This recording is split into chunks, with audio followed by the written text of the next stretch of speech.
Welcome to Boxing on the Record with Shy Town and Randy. Shy Town, what's going on with you today, man? What you want to put on the record? Man. The internet streets are foolish these days, Randy. They're foolish, man. There's a video that who cares who he is posted of him knocking down the quote, if you will. He knocked her down in Inspired. I don't remember which round. Let me think for a second. But anyways, he knocked her down inspiring and everything. And there's a lot of backlash going on with this. And part of it is because of the tape, obviously, that he released to others, which is, I think it's an 8-year-old tape, if I'm not mistaken. It could be a 6-year-old tape. Actually, it's a 6-year-old tape of Clarissa getting knocked down, if I'm not mistaken. But I mean, the whole thing is dumb and it's something that didn't need to be posted. And let me start with this first step. Why didn't it the positive effect that came out of it being posted is to potentially get her to be more humble. But then the negative aspects, there's too many negative aspects of it. One, every single man on this entire planet knows that anybody that boxes, I could have a 0-45 record. I'm knocking Claressa Shields down. So it was never anything like that. Okay? Everybody knows a woman cannot beat a man. That's just what it comes down to. It comes down to our genetics, as your guy says, and how our bodies are, how our bodies are built. The tightest female boxer will never beat the tightest male boxer. An average male boxer will always beat a female boxer, a tight female boxer. It's just what it is, you know. Now, having said all of that and moving forward, one thing I'm going to harping on, I want to just kind of just emphasize more is that I am hoping that she shuts her mouth now about talking about fighting these guys. You know, I'm against sparring videos being released because we know when sparring people are working on something. I'm not getting the true version of you. But being a cat that has sparred several chicks, several, Lord have mercy, several. I know a couple of them wasn't working on things. They was out there to try to like go for it and show how good they are. And they wanted to show how good they can move. And they ended up on that ground. And that's just what it is.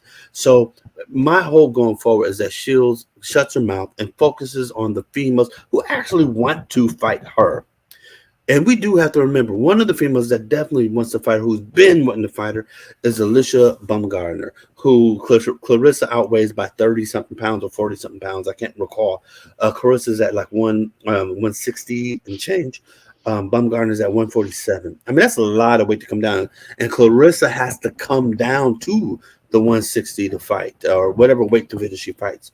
That's above 147. So that's a lot to be asked. But again, she has Franchon Cruz, Savannah Marshall, all those kids there that she could still make something of it. But she should stay focused on the women's division, leave the men out of it, and do what you got to do to make a woman fight. Go ahead, Randy. I'll let you jump in.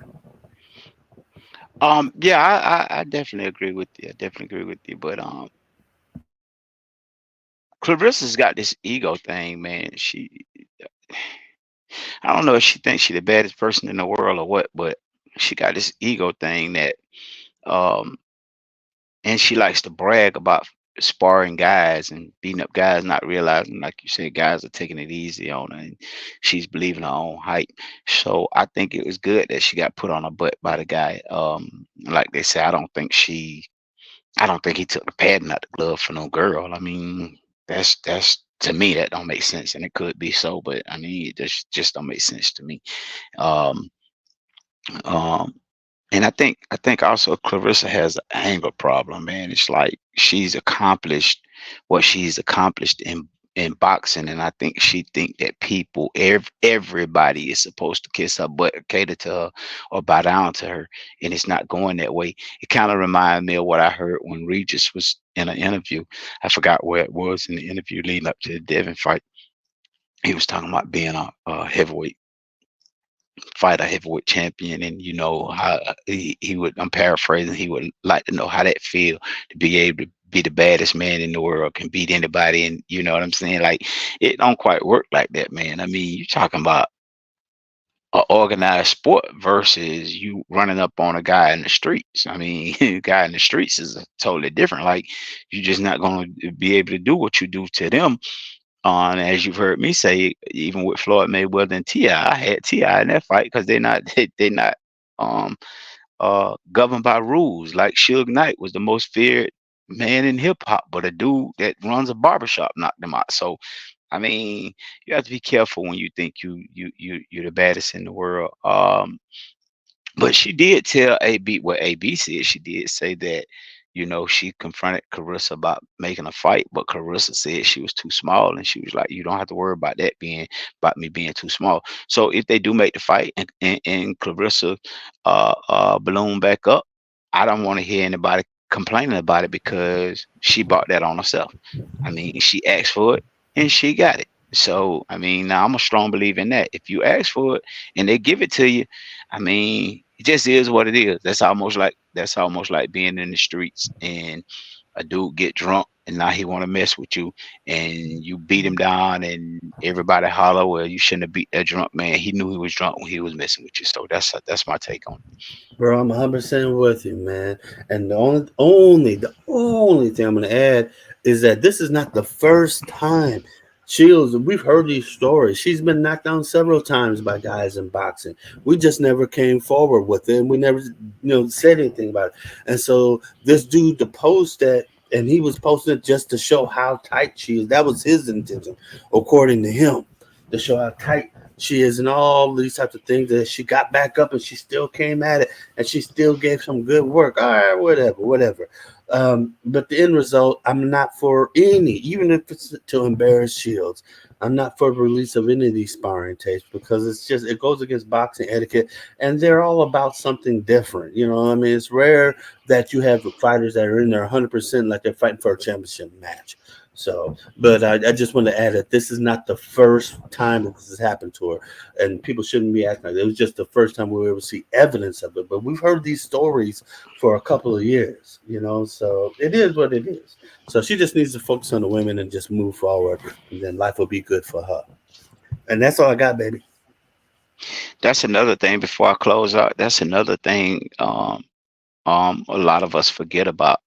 Even with sparring, we have to remember just because you got the champion in the ring and going and you getting him ready to entertain us with a fight doesn't mean he's the best man in the gym. It could be a guy you just bought in is better than the champ. So I mean, but you bought him in the spar. But the only difference between them, him and the champ is the champ got the machine behind him, and the guy that's sparring don't. He's got a job behind him.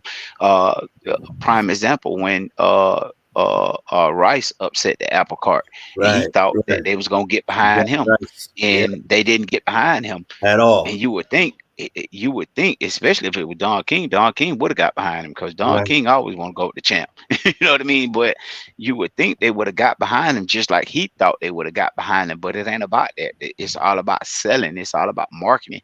That's why um Tank is in the position that he's in. He don't really have to prove himself. Tank ain't really never proved himself, but he had the machine behind him, to the propaganda machine behind him, to make us believe that he is something he's not without having to have to absolutely, prove it. absolutely. Devin is out here proving it fight after fight after fight, and still don't have the same respect and the publicity that